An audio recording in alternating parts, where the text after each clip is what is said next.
Sahabat setia Gowori yang dikasihi Tuhan, Shalom. Hari ini adalah Senin 31 Agustus 2020. Sudah akhir bulan Agustus. Puji Tuhan untuk setiap berkat, kasih, dan penyertaan yang boleh kita alami dan kita rasakan. Mari kita bersama-sama merenungkan firman Tuhan dari Injil Lukas 4 ayat 16 sampai dengan 30. Haleluya, haleluya, haleluya. Roh Tuhan menyertai aku. Aku diutus Tuhan mewartakan kabar baik kepada orang-orang miskin. Haleluya, haleluya, haleluya. Tuhan bersamamu dan bersama rohmu. Inilah Injil Yesus Kristus menurut Santo Lukas, dimuliakanlah Tuhan. Sekali peristiwa, datanglah Yesus di Nazaret tempat ia dibesarkan. Seperti biasa pada hari Sabat, ia masuk ke rumah ibadat. Yesus berdiri hendak membacakan kitab suci. Maka diberikan kepadanya kitab Nabi Yesaya. Yesus membuka kitab itu dan membuka ayat-ayat berikut. Roh Tuhan ada padaku, sebab aku diurapinya untuk menyampaikan kabar baik kepada orang-orang miskin.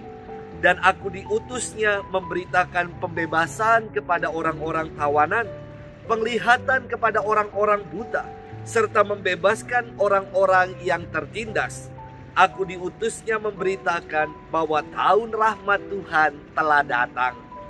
Kemudian Yesus menutup kitab itu dan mengembalikannya kepada pejabat. Lalu ia duduk dan mata semua orang dalam rumah ibadat itu tertuju kepadanya. Kemudian Yesus mulai mengajar mereka, katanya, pada hari ini genaplah ayat-ayat kitab suci itu pada saat kalian mendengarnya. Semua orang membenarkan Yesus. Mereka heran akan kata-kata indah yang diucapkannya. Lalu mereka berkata, bukankah dia anak Yusuf? Yesus berkata, tentu kalian akan mengatakan pepatah ini kepadaku. Hai tabib, sembuhkanlah dirimu sendiri. Perbuatlah di sini di tempat asalmu ini segala yang kami dengar telah terjadi di Kapernaum.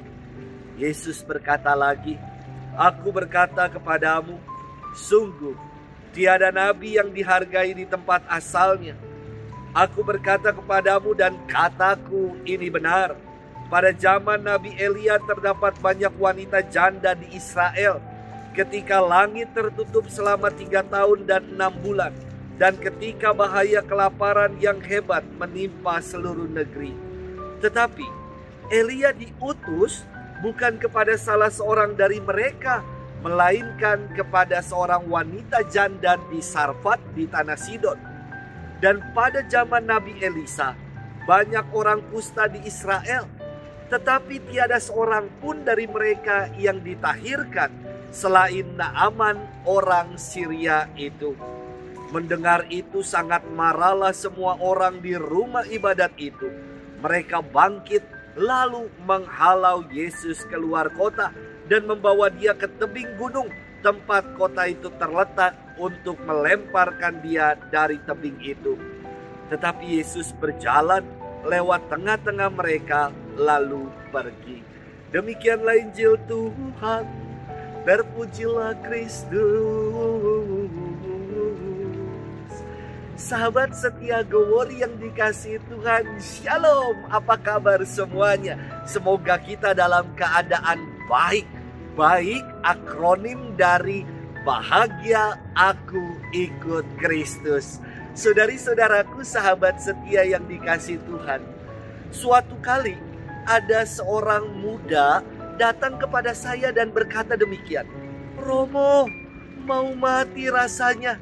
Perjuangan saya selama ini Romo untuk mendapatkan dia dengan mencurahkan segala pengorbanan, perhatian dan segala-galanya. Namun berujung pada penolakan. Sakit banget Romo. Ditolak cinta tentu sakitnya bukan hanya di sini, tapi juga sakit di sini, di semuanya sakit. Namun sahabat setia Gowori yang dikasihi Tuhan, saya mengatakan kepada teman muda tersebut, saya juga pernah ditolak.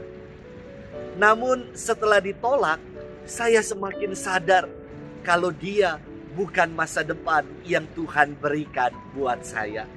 Sahabat setia Gowori yang dikasihi Tuhan, firman Tuhan hari ini berkisah tentang Yesus yang mewartakan kabar gembira. Dan bukan hanya mewartakan, namun Yesus berfirman, pada hari ini genaplah ayat-ayat kitab suci itu pada saat kalian mendengarkannya. Yesus sendiri menggenapi pewartaannya. Penggenapan berakar kata Yunani telos yang diterjemahkan dalam bahasa Inggris fulfillment, yang berarti pemenuhan atau terpenuhi, pelaksanaan tujuan atau terlaksana, dan penyelesaian atau terselesaikan. Bagus sekali makna penggenapan ini.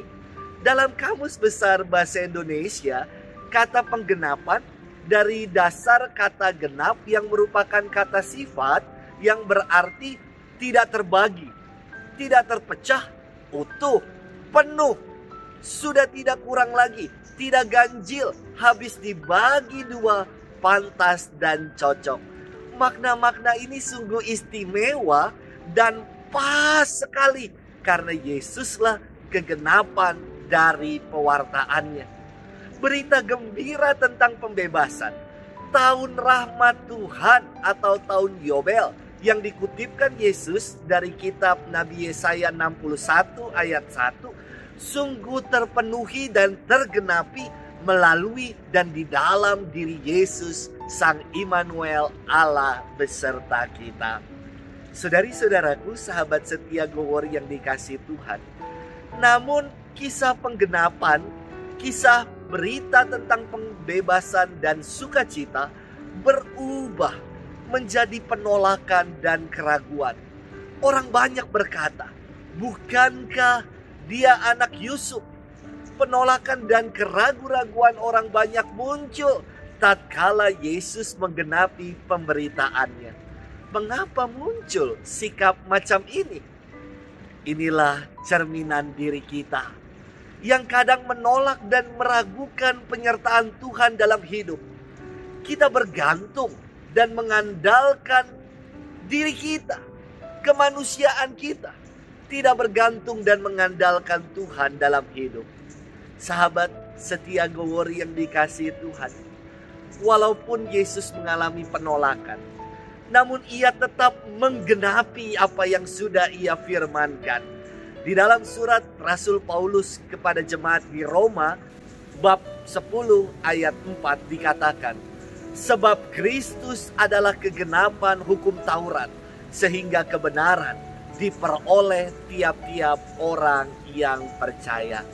Mari saudara-saudari dan sahabat setia Gowori yang dikasihi Tuhan, kita genapi panggilan kita sebagai pengikut-pengikut Kristus yang sejati. Janganlah kita takut manakala kita menghadapi dan mengalami penolakan. Tuhan tidak pernah menolak kita. Semoga kita senantiasa mau menggenapi panggilan kita sebagai pengikut-pengikut Tuhan yang sejati, sebab Dia tidak pernah menolak dan meninggalkan kita. Tuhan memberkati kita sekalian di dalam nama Bapa dan Putra dan Roh Kudus. Amin.